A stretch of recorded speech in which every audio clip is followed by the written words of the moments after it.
They say even the quietest villages have shadows that no one dares to speak of.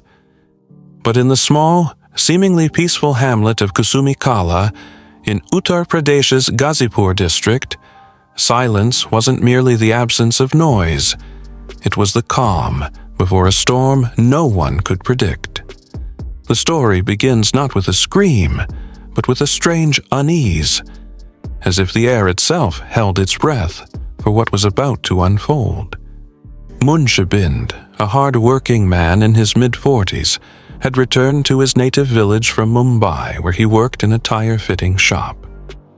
He lived with his wife, Devanti, and two sons, 20-year-old Ramashish and 18-year-old Ashish. By all appearances, theirs was a life untouched by misfortune, a family marked by serenity and modest joy. But the cracks in this idyllic picture were invisible to the human eye. They festered like termites beneath polished wood, ready to collapse everything in one swift strike. It was the evening of July 8th, 2024. The village buzzed with excitement as wedding music filled the air. That night, the entire family attended the celebration, dancing and laughing beneath the stars. When they returned home around 11 p.m., exhaustion pulled them to bed. Munshibind and Devanti chose the front room to sleep, while the two brothers settled in the inner room. Yet sleep came only for one of them. Ashish tossed and turned. Something within him was unraveling, a storm of thoughts no lullaby could calm. With each second, the tension grew heavier on his chest. Eventually, he rose from his bed like a ghost, slipping into the night without alerting anyone. Back at the wedding, the DJ still blasted music. Ashish tried to lose himself in the rhythm, to distract the demons clawing at his mind. But the dance couldn't shake the dark intent that simmered beneath his blank gaze. By 2 a.m., as the music died down and the crowd thinned, Ashish vanished again, this time returning home. What he discovered upon entering sent his heart into a frenzied sprint. His hands trembled, knees weakened. And then came the screams, raw, unfiltered howls of agony that tore through the wedding crowd like a sword through silk. "Someone has killed my mother, father, and brother," he wailed, collapsing in sobs. Panic spread like wildfire. Dozens of villagers raced toward Munshibind's house. There, in the dim pre-dawn light, they found 3 blood-soaked bodies. Munshibind and Devanti were sprawled in the front room, their throats slit. Ramashish lay at the main door, lifeless. There was no sign of robbery, no broken locks, no scattered belongings, just death. Cold, calculated, and merciless. Local police were informed immediately. Station officer Shamsuddin Ahmed had just returned from patrol when the call shattered his calm. 3 brutal murders, no suspects, no clear motive. Within minutes, a police convoy was speeding toward the village. The crime scene was cordoned off, forensic teams summoned, and high-ranking officers, including Superintendent Amvir Singh, notified. This was no ordinary crime. This was an eruption of violence that demanded immediate reckoning. Initial investigations confirmed the brutality of the act. All 3 had died due to deep cuts to the throat inflicted by a sharp weapon. No valuables were taken, no locks broken. This was no robbery, it was an execution. Family members, stunned and silent, were questioned. Among them was Ram Prakash, Munshibind's elder brother who lived nearby.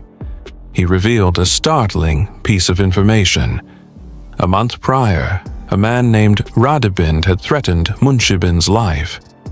Radhabind, a neighbor and father to 2 sons and 2 daughters, had a tense history with the family. He and Munshibind had clashed during a village council meeting weeks ago, where Radhabind's standing had been publicly diminished. Enraged and humiliated, he had allegedly sworn revenge. The police acted swiftly, arresting Radhabind for questioning, but Radhabind insisted on his innocence, claiming he was being framed by Ram Prakash due to old disputes. With little evidence and an incomplete timeline, the case stalled. That's when police turned their attention to the only surviving family member, Ashish. At first, he played the grieving son flawlessly. Tear-streaked face, trembling voice, scattered answers. But something was off. There was no fear in his eyes, no sorrow, just calculation. As detectives pushed harder, Ashish began to crack.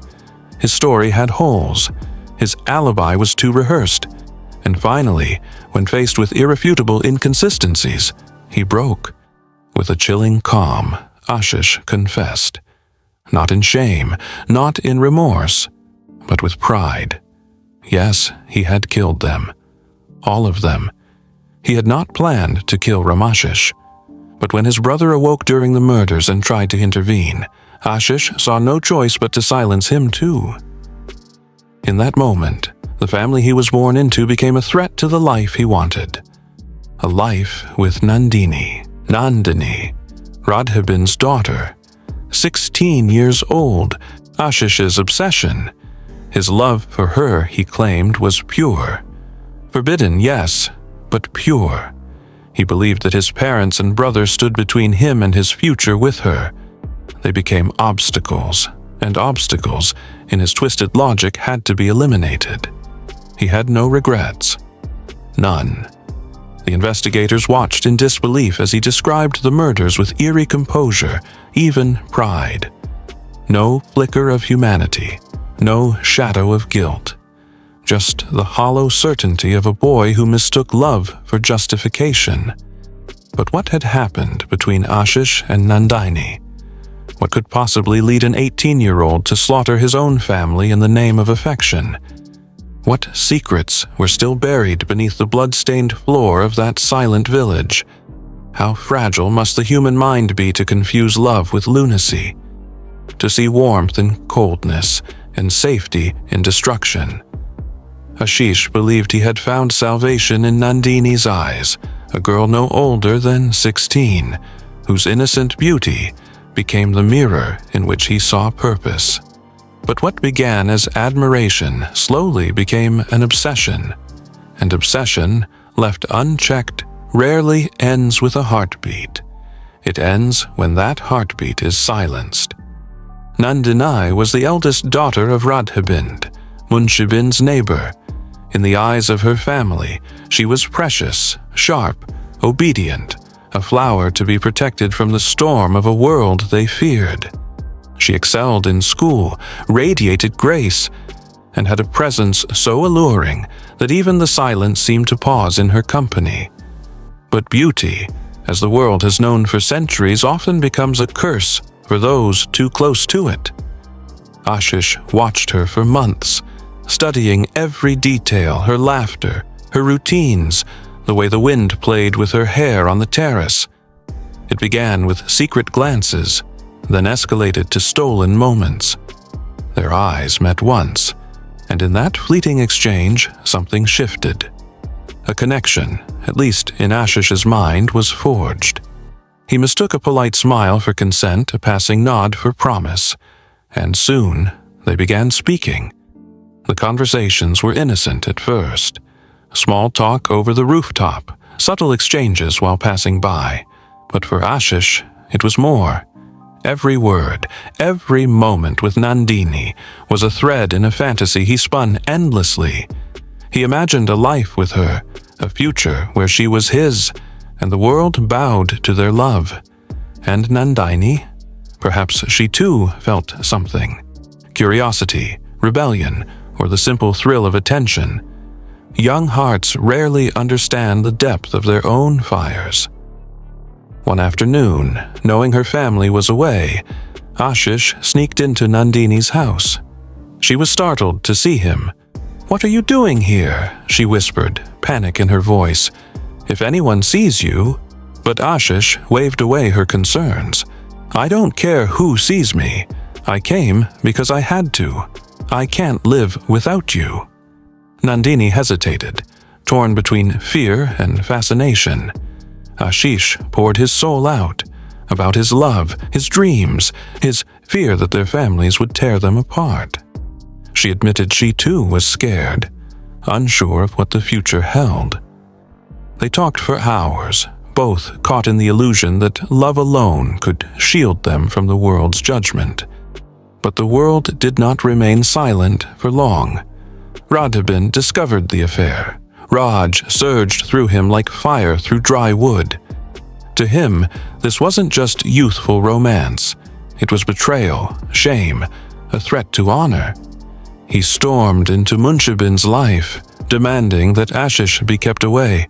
"Control your son," he warned, "or I will." The message was clear: end this or face consequences.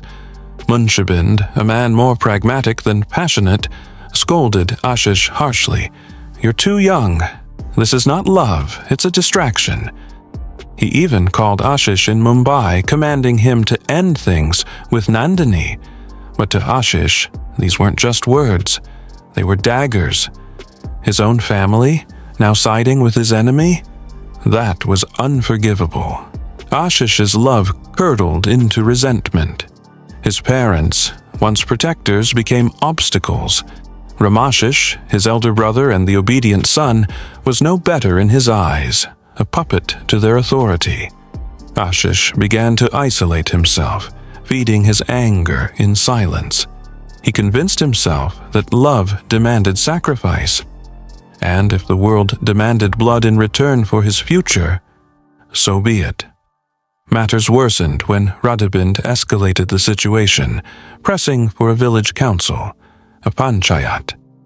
The entire village watched as Ashish, his father, and his brother were reprimanded publicly. Their family name dragged through the mud. Munshibin, once respected, sat with eyes cast down. Ashish's shame fermented into hatred. His heart no longer burned for love. It burned for revenge. After the council, a wall was built between Ashish and Nandini, both literal and metaphorical. He was watched, controlled, forbidden to meet her.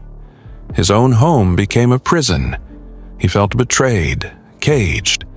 His emotions twisted and darkened. Where once stood the dream of a shared life, now stood a blood-soaked resolve. If they won't let me live with her, they won't live at all. And then came July 8th, the wedding, the noise, the distraction he'd been waiting for.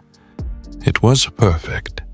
A celebration in the village meant attention diverted, doors unlocked, minds relaxed. That evening, Ashish played the part, smiled, danced, pretended, but inside he counted every second. At 11 p.m., the family returned home. He watched them sleep. He waited, and when the time felt right, he moved. The rest the world already knows. The suffocating grip, the gasps, the blades, the silence that followed. But what the world never knew was what happened after. When Ashish returned to the wedding, he danced again, not with joy, but with relief. He had erased the problem. He believed he had set himself free, but liberation bought with blood is always temporary. When he saw the bodies again, when he screamed and brought the crowd in, he wasn't grieving, he was performing. His mistake? Underestimating the weight of guilt, even on a soul as twisted as his.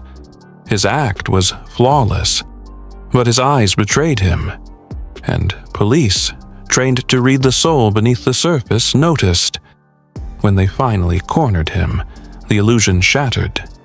He confessed, not because he was sorry, but because the curtain had fallen and he saw no more point in hiding. He spoke not like a criminal, but like a martyr of love. "They never understood," he said. "They wanted to kill what made me feel alive."